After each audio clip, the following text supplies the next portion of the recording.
Peace, infinite waters, diving deep once again. We are out here in nature, baby, just breathing in that good ass prana. 10 things people don't realize you're doing because of your anxiety. I get loads of questions on anxiety, and a lot of people say they've got anxiety and people find them awkward. They don't know how to deal with it. It's causing a lot of confusion in their life. And we ain't even had breakfast yet. Can I get a hello? I'm going to share with you what's helped me along my journey. You see, yes, I have had a lot of panic attacks, a lot of anxiety attacks. I had anxiety for a long period of time. I know what it's like. And it's very, very uncomfortable. Okay, I used to get panic attacks on the train, anxiety attacks on the train, because there were so many people around and I didn't even know who they are. I didn't even know who they were, what they wanted from me. Okay, let's go through 10 things people don't realize you're doing because of anxiety. What is anxiety? What am I talking about? You see, there is panic, which is like a short burst of, oh my God. And then there is anxiety, which is like a longer burst of that. It is prolonged panic. Anxiety is when you are out of equilibrium. You're getting really nervous right now. All anxiety, I learned along my journey, is when you are trying to escape from the present moment. Slow motion this side. Okay, are you running away right now? Do you have anxiety right now? Great. This is gonna really calm you out. It's gonna calm you out, baby. What's the first thing people don't realize you're doing because of anxiety? Overthinking. Yes, when I had a lot of anxiety, I was thinking about things which didn't even make sense. Let me explain. You think about changing the past. Huh? That's right. You actually think you can change the past.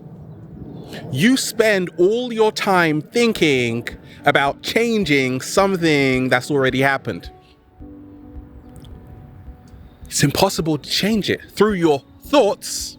Right? So you continue thinking about it, and then people watch you and you're just like standing still and just like, I'm thinking right now. They're like, what about? And they're like, you're like, whoa, something that happened to me at 3 years old. Okay, that's fine. Like, happened to me. I was like thinking and walking into lampposts. Watch where you're going. Now, I'm going to give you the solution. What helped me become my greatest version to get out of this mindset of just ruminating constantly, right? Thinking I can change the past. I had to realize that the reason why I couldn't get out of that mindset was because I was in deep, deep resistance. I couldn't come to grips with whatever took place. I was like, this definitely didn't happen. So that's why you keep thinking like, maybe it didn't happen. Maybe it did happen. Like, I had to accept whatever took place then took place. And once you surrender, you see, the ego never wants to surrender. But once you do surrender, then you are pulled back into the present moment. The present moment is all about surrendering.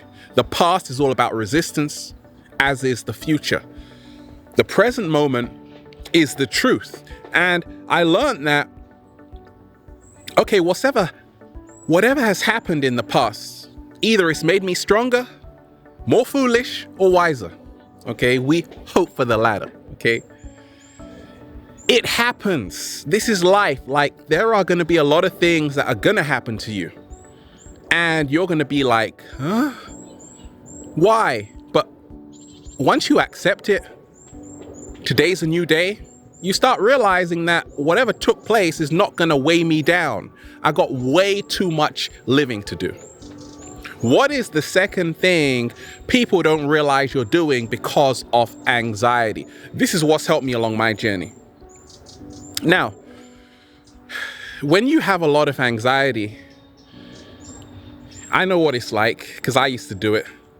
Always comparing myself to other people, like to the point where I'm starting to change what I'm wearing right now because I want to fit in. Right? We do that. We go with what's working. We follow trends. Okay, if they did this and it's working, maybe I should do it. That's what people with anxiety do because they never feel good enough. So they always beat themselves up. They feel everybody else is living a better life than them. And that's what I thought for a long time. Well, till I came to your house. Oh my gosh. Yeah, then I didn't feel so bad, okay?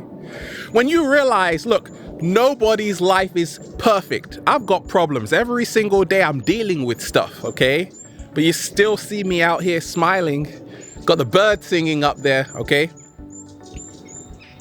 Everybody on the planet is going through something, right? So nobody's life is as shiny as they make it seem. Okay, we are alchemists out here, okay?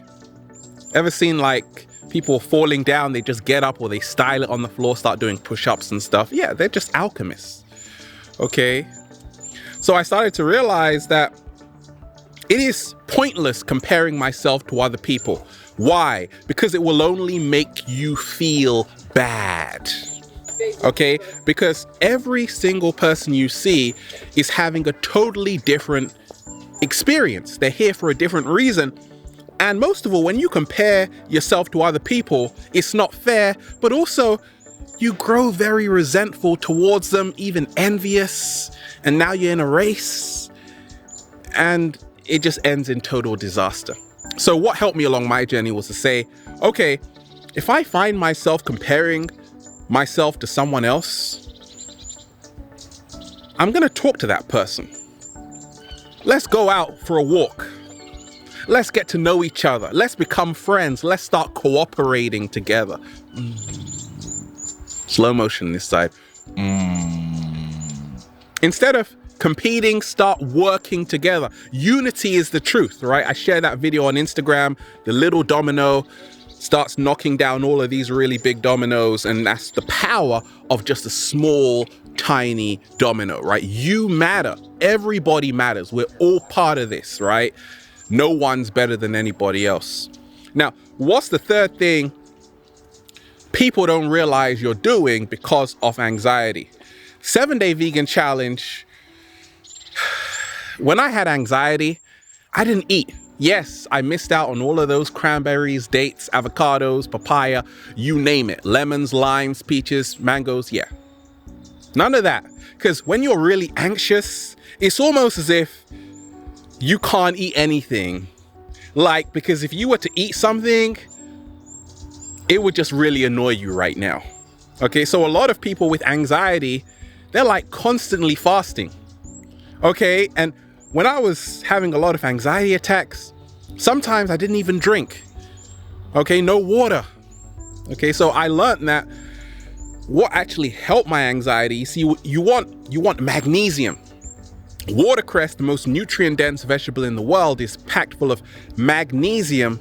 It's gonna calm you out, right? That's what it does. It's a nerve stabilizer. Then I started to drink chamomile.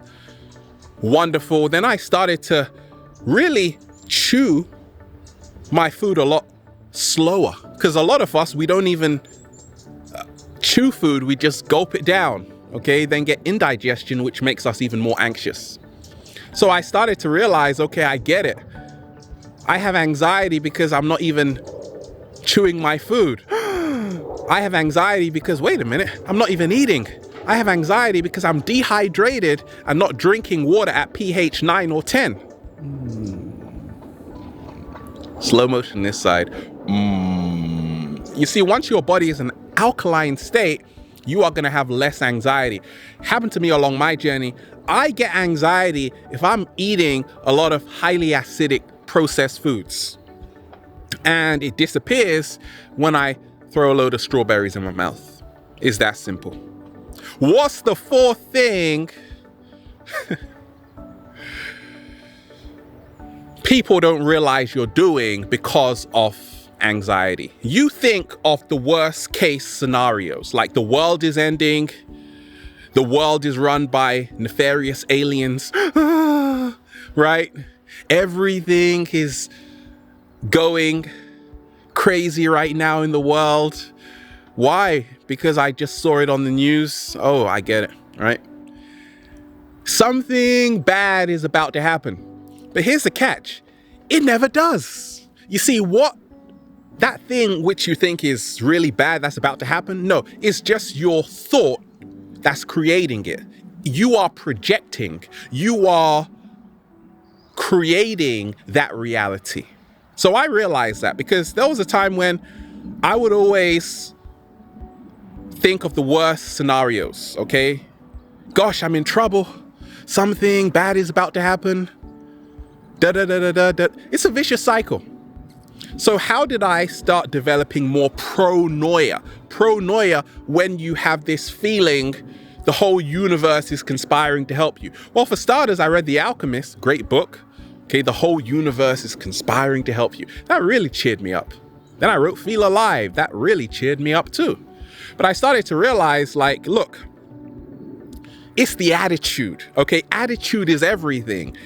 If you want to be less anxious, have less anxiety, just smile. Like, even if your house is burning down, smile, right? It's going to be a lot better for you. If you are on fire right now, smile. It will cool you down. The problem is we always think that if we have this paranoia of a worst case scenario, it gives us a sense of power because we can control that something bad is about to happen. That doesn't even make sense. So why do we do it?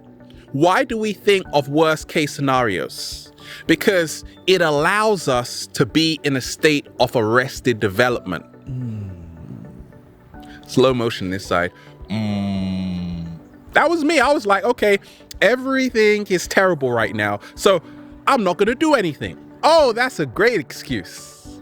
But if you say I can do anything, now you got to show me. You got to prove it, right? So solution is that stop giving yourself reasons and making excuses for worst case scenarios. Like, that's why you're not doing anything, right? Start realizing that the universe is working in your favor when you allow it to, based on your attitude. The fifth thing people don't realize you're doing because of your anxiety. Why is that, Ralph? Nobody knows, right? What I call the magic mirror moment. And it's really shaky. This is what happened to me along my journey. I would actually sometimes, when I had anxiety attacks, go into the toilet and then stare at myself in the mirror. Who am I? What am I doing? I don't think I belong here. Is that happening to you? Be honest. It probably is, because this is what happens to a lot of people, okay? It's what I call the magic mirror moment. Now, when I would stare at myself in the mirror, I would kind of get this really weird feeling going through me. My heart's beating really fast right now. And I'm like, I can't hide in the toilet anymore. This is not fun. I don't even need to go to the toilet. And the cat down the road is like, what are you doing in there? Okay. So the solution, don't go to the toilet when you don't need to go to the toilet. Right? That's what's helped me along my journey. Realize, what are you running away from? You've been told growing up that you aren't good enough. Maybe because you've believed in a concept called race. People have told you you are inferior. You've believed you belong to a country. All of these are man-made concepts created from the ego to keep you separated and away from your true power. Slow motion this side. So I came out of the toilet and I said, no more. I am worthy to be in the presence of anybody. I don't care what you look like, okay? And then I started to realize, gosh, I get it now. I've been running away from my true power. A lot of us, the reason why we have so much anxiety is because we know our power and we feel others are intimidated by it. Slow motion this side. Like, I knew my power growing up, but I thought, okay, I don't want to make people feel nervous around me. So I would kind of go like this and act small. No, you don't want to act small. You didn't come here to act small. You came here to do a cartwheel, to like just be as powerful as you know you are. Okay, spread your wings, baby. Spread those wings. Okay, birds don't fly like that. They fly full of power, courage, and they love what they're doing. They really do. Ever seen a bird lately? Okay, what's the sixth thing people don't realize you're doing because of anxiety? Now, you get worried when someone doesn't reply to a text or email because you think they are doing it out of spite. They are doing it because they don't like you. You ascribe intent. You think what everybody does is in response to you because you're so selfish. You're so self-centered. That was me along my early journey. Like, if you didn't respond to a text, I thought, what have I done? Then I realized you're on the beach somewhere. You ain't even got your phone on you. Okay? So the solution, what helped me to let go of anxiety, not have so many attacks until eventually none, was to realize it's not that personal. Everybody is not going to be online 24/7. That's just unrealistic. Certain times people might even see a text. Like, I got people who say, yeah, people message them, they see the text, but they have their own way of responding. They have their own way of responding to a text message. Like, a woman once told me she responds like every hour after she's seen a text, okay? Because she doesn't want to be bombarded with text messages. So everybody's got a different way. Yes, we're living in a world of instant gratification, but don't expect everybody just to respond to you right there and then. Like, they might be busy. They could be stuck in traffic. They could be driving. Now, you wouldn't want them to have an accident, would you? Would you? Would you? Good. Thought so. What's the seventh thing people don't realize you're doing because of your anxiety? Okay, sometimes, this is what happened to me along my early journey. People would ask me to go out. Ralph, do you want to go out? They would ring my phone and I would be like, I don't see anything ringing, but it would be ringing, right? Yeah, we decline invitations. We decline phone calls. Okay. And I realized this pattern would be happening. And I'm like, why am I so anxious sometimes to pick up the phone? Why? Because growing up, I had a lot of people asking, oh, do you want to go to this party and that party? Now I get it. The reason why I didn't want to go, because I was already in that state of awakening where I already knew what it would be about. Okay, you get high, you start drinking, and I was moving away from that lifestyle. So I had anxiety. I didn't want to let people down. Okay, so I would just let the phone ring. I didn't want to just end it to show I've seen it. I would just let it ring, and then I would feel even more anxious. And then I couldn't go to sleep. Oh boy, right? So the solution out of that was I learned how to pick up the phone and say, look, sorry, right now I can't go. Why? Why can't you go? Because I don't want to go. Oh my gosh, Ralph. I was like, I can't go because I just don't want to go right now. I got something else to do. And they're like, oh, cool, right? It's that simple. We often feel like people are going to take it so personally. Most of them are high anyway. They don't even care, right? And when people would ask me to go out, like if I really wanted to go, I would say, let's go. If I didn't want to go and I didn't want to let them down, I would say, let's see another time. Let's do it another time. Let's see what happens. Maybe I might be able to do it. Okay. But right now I can't. Like, then I said, no. Whoa.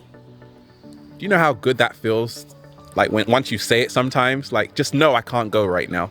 It's that simple. Like if you can't go out or if you want to do something else, just say, I can't go out right now. I got something else to do. I made other plans, baby. I'm going to fly to the moon soon. Want to come? Right? They'll be like, see, they don't even know right now. Hard question, okay? Never be afraid to say no when you want to say no, and yes when you want to say yes. Slow motion this side.